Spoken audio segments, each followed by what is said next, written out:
A vector is a fascinating concept in physics. It's a quantity that has both magnitude and direction. Think of it like an arrow. The length represents the size, while the arrowhead shows the direction. For example, displacement tells you how far you've moved and in which direction, while velocity combines speed with direction. On the flip side, scalars only have magnitude, like distance and speed. So, while distance is just how far you go, displacement tells you where you end up.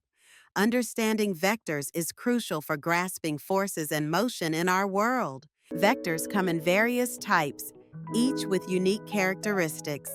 The zero vector has no magnitude or direction, simply represented as zero.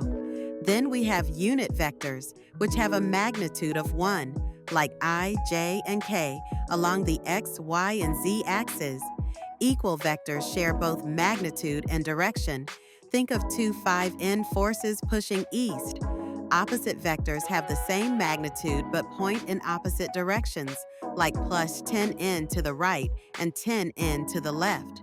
Collinear vectors lie along the same line, while coplanar vectors exist in the same plane, like forces acting on a flat table. Concurrent vectors meet at a single point, like forces acting on a pivot. Finally, the position vector shows the location of a point from the origin, and the displacement vector indicates the change in position from point A to B. Each type plays a crucial role in understanding physics and engineering.